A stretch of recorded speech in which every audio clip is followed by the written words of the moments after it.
Først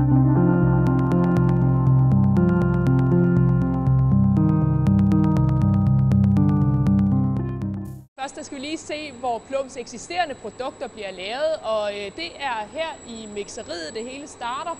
Det er her, hvor Bo og hans kolleger blander ingredienserne i de helt rigtige mængder, så det kan blive til håndlotion, det kan blive til håndrens, og det kan fx også blive til desinfektionssprit. Når du putter tingene deri, du har det i sække derovre, ja. er det så nøje afmålt til, hvad du skal bruge, eller skal du stå og veje noget af? Vi vejer af, sådan at vi er ud for de recepter, vi har, kan dokumentere bagefter, hvor meget der er kommet i. Og hvor mange liter laver I ad gangen? Lige på det her anlæg, der laver vi op til 6.000 liter ad gangen. Og ellers så har vi anlæg, der går ned til 1.000 liter, og 3 anlæg, som laver 3.000 liter. Men jeg tænker, når man skal lave sådan 6.000 liter sæbe der, hvor nøjagtigt behøver det så at være? Det er vigtigt, det stadigvæk er nøjagtigt, fordi ellers så får vi ikke det samme slutprodukt hver gang. Så jo mere præcist vi er, jo nemmere er det at lave produktet færdigt. For vi skal stadigvæk hen og kontrollere om pH og viskositeten, eller tyktflydenhed, og at den også er, som forbrugeren de forventer for, og også for at kunne overholde lovkravene. Når Bo han er færdig med at mixe produkterne, så løber de igennem rørene herop, og så kommer de blandt andet her hen til maskinen, hvor Helle og Nina de er i gang med at pakke sæbe med lidt hjælp fra maskinen her, der kaldes for Suellen. Og Helle, hvad er det præcis, dit arbejde går ud på? Jamen, det går ud på at pakke de her poser i inderkartoner. Og så skal jeg kontrollere, at jeg ikke har kanaler i poserne eller utætheder. Men udover at tjekke, at det ikke er utæt, nu kan jeg se, at Nina hun står så og klister markader på og sådan noget. Hvilke former for kontrol er der så? Altså, er det lige meget, hvor meget der er i? Nej, vi vejer jo en gang imellem, og det passer nogen. Der har du en vægt derovre? Ja, det har jeg. Så hvor meget skal der være i?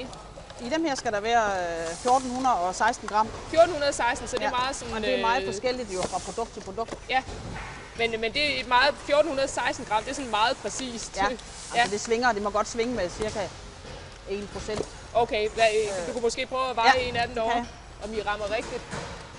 Altså, den er meget præcis. Hvad gør du, hvis der er for lidt eller for meget i? Så stiller jeg på vægten. Vi kan gå hen på maskinen og stille på vægten. Ja. Så hvis der er for lidt i, er det så et problem? Eller? Ja, så går vi bare hen og stiller på den og sætter det op igen. Og hvad nu, hvis kunden så får for meget? Jamen selvfølgelig skal de jo ikke have alt for meget, men fordi det svinger lidt, det betyder ikke noget. Nej, for at virksomheden i Assens, den bliver ved med at udvikle sig, den ligger hos Poul Bertelsen her, som har været direktør de seneste 7 år. Han har været i virksomheden i 12 år, fordi at virksomheden har jo udviklet sig meget her de seneste mange år, altså blandt andet med at bygge det her nye hus og sådan noget. Hvad er det for nogle ting, som du har sat i søen? Jeg interesserer mig for udvikling generelt, produktudvikling, salgsudvikling, organisationsudvikling. Så hvis vi er konkrete omkring nogle produkter, står vi her ved en lidt nyere type af produkter, som er øjenskyld. Består af nogle produkter, der baserer sig på fuldstændig sterilt saltvand, som man har mobilt, når der er noget i øjet. Så kan man simpelthen tage flasken, lukke den op, og så kan man spule op i øjet og vaske snavs og skidt ud. Så det er et af de produkter, som når der sker et uheld, så undgår man, det bliver en ulykke. Nogle af de ting, vi særligt har udviklet, er neutralisering af alle mulige syrer og baser, og også produkter, der lige pludselig kan gå op og vaske begge øjne på én gang. Det har vi taget et patent på for hele Europa, hvor man på samme måde kan gå ind og åbne sin øjenvejr og trykke den ind mod. Og som man ser, så sprøjter den op til begge øjne, så man kan få vasket syre og baser væk, få det neutraliseret. Så igen, man standser ulykken, som jo er hele ideen i førstehjælp. Nu fik jeg jo ikke skyllet øjnene derhen, fordi så var jeg nok ret sorte tårer, men nu har jeg lige renset mine hænder her, fordi det er en af de ting, som virkelig hitter, det der med, at man skal have sterile hænder. Så hvad gør I for at udvikle på det marked?